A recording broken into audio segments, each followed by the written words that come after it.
Do you have a stack of 12 by 12 paper that you would prefer to be a stack of cards? Hi, I'm Jess from JessCrafts.com, and I'm here to help you make the most of your crafty supplies and time. So let's get making. Today I want to share 12 by 12 paper busting template for Slimline cards number 4. I did the first 3 12 by 12 Slimline paper busting templates maybe like 2 years ago now. It's been a while, and I really like having lots of ideas for 12 by 12 because I think that it's a common size in our stash that we would like to get more cards out of. So I wanted to create more templates for it, but I've done a lot of A2 templates. I have 40 12 by 12 templates for A2 size cards, and I wanted to try to change things up and work on a different size for a while. So now I have 10 templates for 12 by 12 and Slimline cards.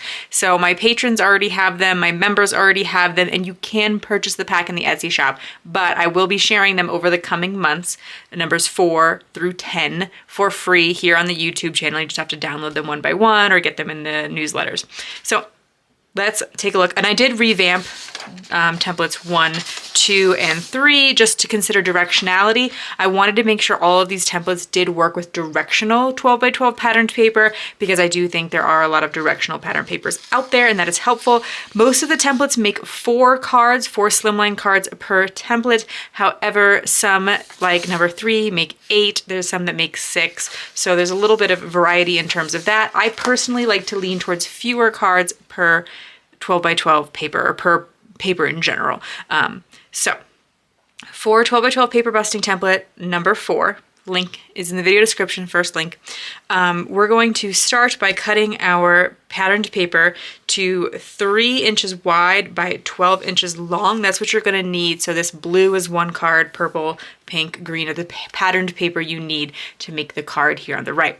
So I have cut 3 inches off. Now, something I will note, I have the Craftsmith Sweet Harvest collection. This I purchased at Michael's in the US. I like to kind of show a variety of paper, some things that are available at big box stores, some things that are made overseas, like I'm in the US, and some things that are like sold by, smaller companies, etc. So anyway, I'll give you a little flip through of this pad. I wanted to pick a paper in this pad that I thought, presents a little bit of a challenge, give you a little bit of an interesting way to think about the pattern paper. This is by no means the most challenging sheet in here. There are some that I kind of accept when I purchase those big packs, that there are going to be some that are just not for me. They're maybe more geared towards scrapbookers or, a multitude of reasons.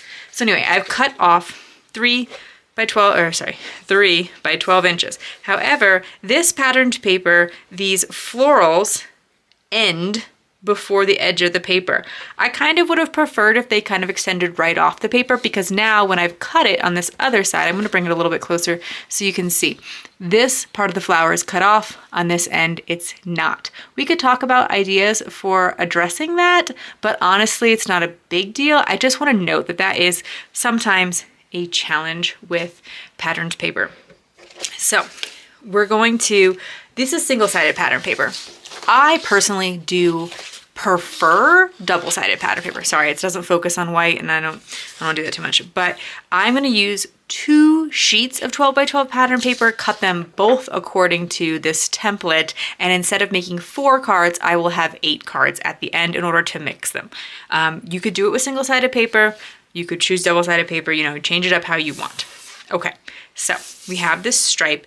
The reason I thought we could use this stripe paper, and I do find stripe papers to be pretty common in these paper packs, though often if I get a choice, I'm not going to purchase them. So like if I'm purchasing individual sheets from a collection, I'm not going to be picking those ones out.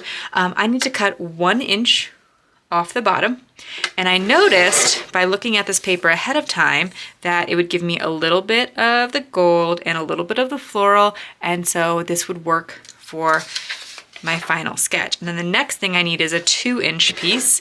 So I'm measuring from the far end. So I measured to 11, and then I'll minus 2, subtract 2, and get to 9. And I'll cut. And again, I'm getting a little bit of gold and a little bit of floral. I need 1 more inch. Something worth noting is on stripe paper like this, if you do have an imprecise cut, it is more noticeable. So you might have to be okay with a little bit of imperfection. Your stripes are gonna kind of give away that things aren't perfectly even. I'm okay with that. And so then this is going to be one of my background pieces, and then the stripes go on top of it, but I'm gonna mix patterns because boy, does that look really busy, to me anyway. So same thing with this next sheet, and you're gonna do this 4 times for each sheet.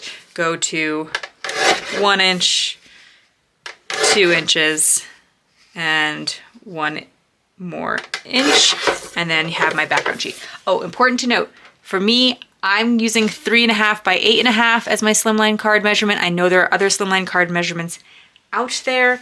I have found a source for envelopes on Amazon that I will link in the video description, and I plan to do a little video about envelopes for slimline cards just because I do get some questions about that. You can use, I believe they're called business number 10 envelopes. Thank you to everyone who shared that in the last video because I wasn't sure what to call them.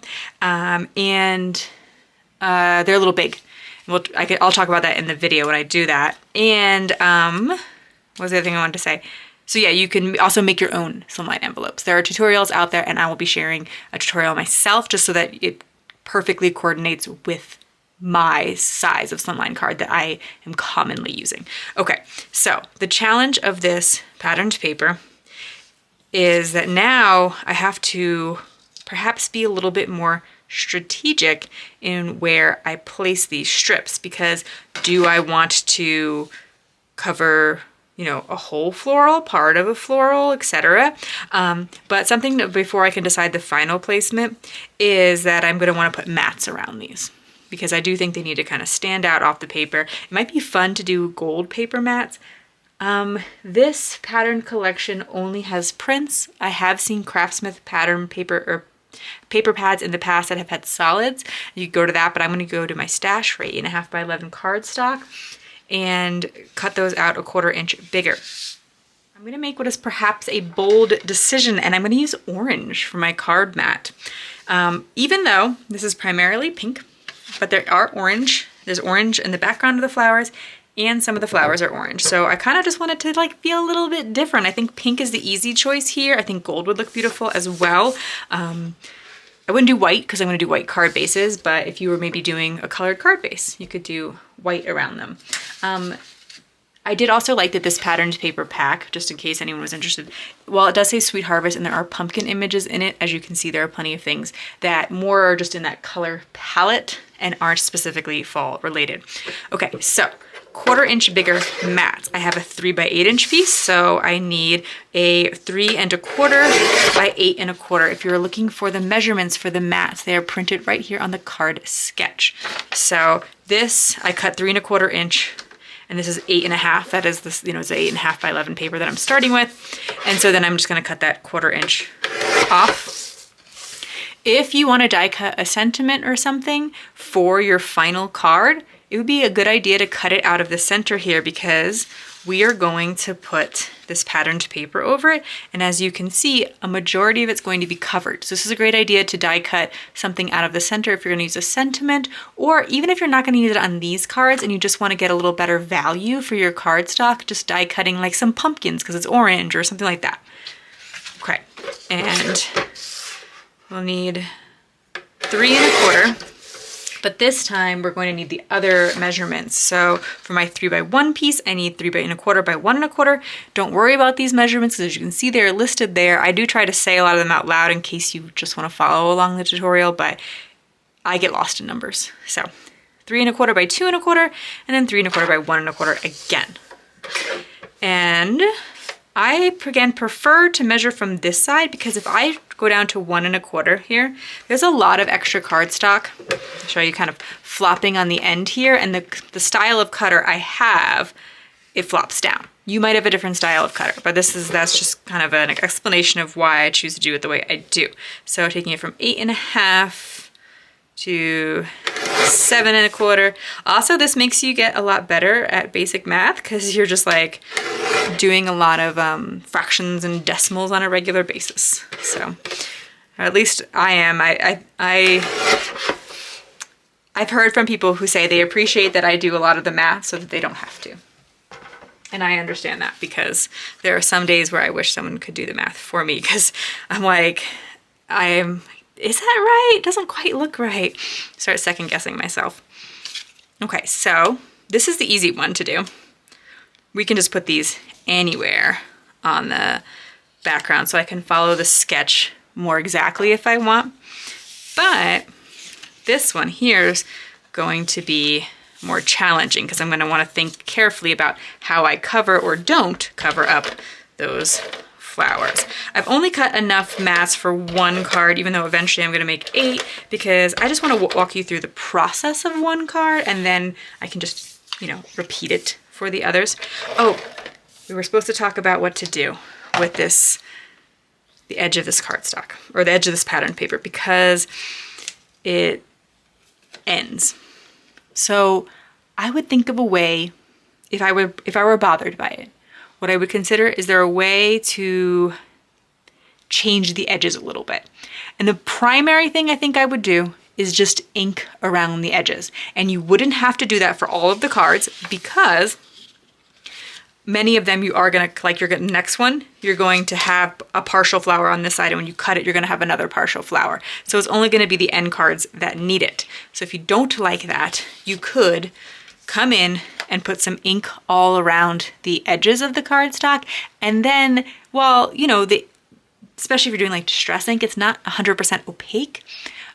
You could potentially still see it, but it would just kind of mask the effect a little bit. I will say on this particular cardstock, the gold would probably resist the ink, so you might need to do a little bit of cleanup around that so it didn't smudge your card or something. But that is one way I would deal with it. You could also like distress the edges a little bit. Like, I don't know, it used to be like a bigger thing. Sorry about the finger tapping. I did that subconsciously. You could like they have this thing that kind of like damages the edges of the paper a little bit, like tears it up a little bit. There was a tool, mine I think is from Heidi Swap back in the day, but I think Tim Holtz makes one too, or Tonic or something like that. But something that would like mask the edges is what I kind of want to say. But honestly, I'm not too worried about it. I think it's a pretty minor detail. Not everyone would notice, but I think it's also helpful to share some thoughts and tips about that kind of thing, because maybe on another paper it would be more noticeable. Okay, so then we're gonna, and on the other ones I might die cut something out of the center there to kind of go with my suggestion of being a little bit more frugal, but for here I'm going to focus on speed and giving you guys hopefully the most helpful instruction. I don't know why I'm putting tape on the back of these. These are the wrong ones. Oh, okay. We need these. We need the solid, not solid, semi-solid, monochromatic is maybe a good word for it because it's like pink on pink. We need those pieces and these pieces of orange cardstock. Also, even if you're not going to die cut a sentiment, if you just want to die cut a banner to stamp sentiments on, this would also be a piece that might work for that. It's always a good thing to consider. Okay, so before I put tape, where would I want to put them? The sketch dictates it would go like here in the center. It doesn't look bad. It is, you know, mostly covering something and you're seeing a lot of the detail. And if it was only that piece, I'd probably leave it there, no problem. But I also need to put this piece down. Do I want some gold showing? Or do I want to maybe instead cover up the floral and leave some gold? I think I kind of like that. But then here on the bottom, is that going to be, like now it's kind of unbalanced, right? Because there's a bigger gap here than there is there. Do I want that? Do I not want that? Do I want to shift some of my design choices so that I'm only seeing florals or only seeing golds? Oh, this is tough. Maybe this is going to be a lot more challenging than I thought. I didn't actually test it ahead of time. It's like maybe I could mix it up. I could change and put this piece towards the bottom and 2 stripes on the top, although then it won't look very much like the card sketch. You guys will have to forgive me if that becomes the issue, because then I could line it up so that I put the 2 up there and there's the florals in between. That at least looks consistent. I do appreciate that. If nothing else, I'll probably do that. But all that to say too, that these are a suggestion. Like, this is the most clear thing that comes to mind when I've determined, hey, I can cut these pieces in this order. This is how I would arrange them. I would arrange them so that they're symmetrical, for instance. But you can, of course, arrange them differently. The sketch would, and you can change things up. And sometimes I do, but very rarely, I cut the same pieces and then show you different ways to arrange it. I actually don't know if I've ever done that. I think in the cases that has happened, I have included multiple sketches, multiple ways of designing it on the same template. But anyway, you could instead do this.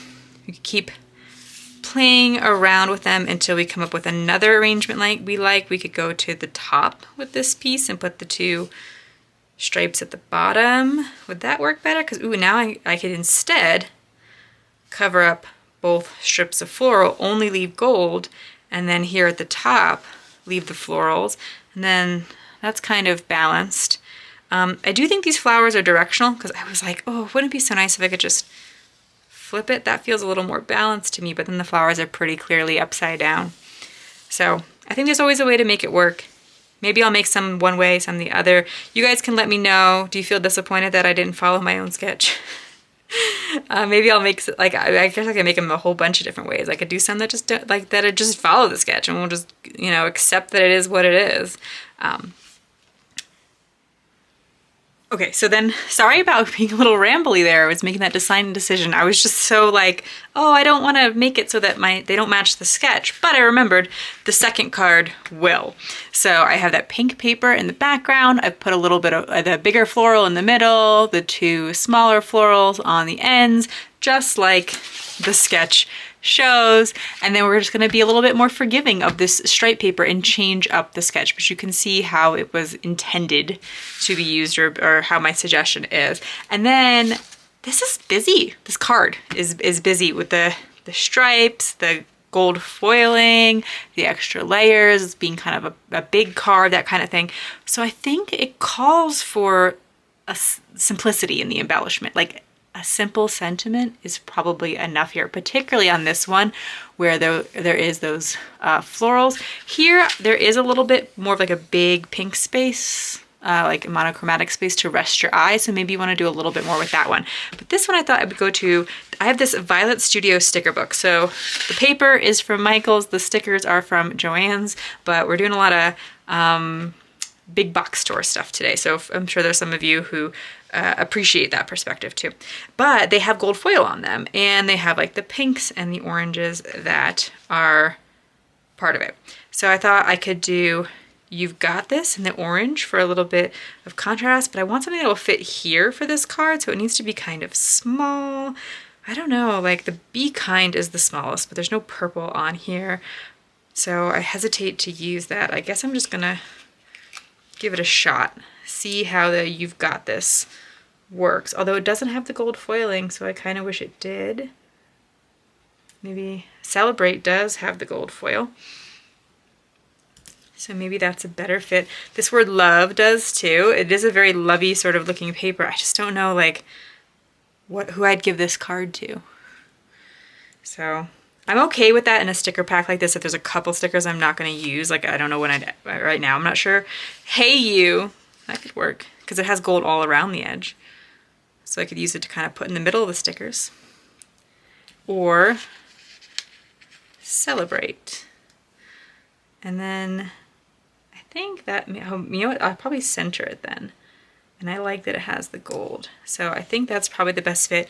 What's also nice about this sticker pad is all the sheets are the same. So there are 12 sheets. So if you are doing an approach like mine where you're making multiples of a card, you can, make multiples exactly, use the same sentiment on all of them.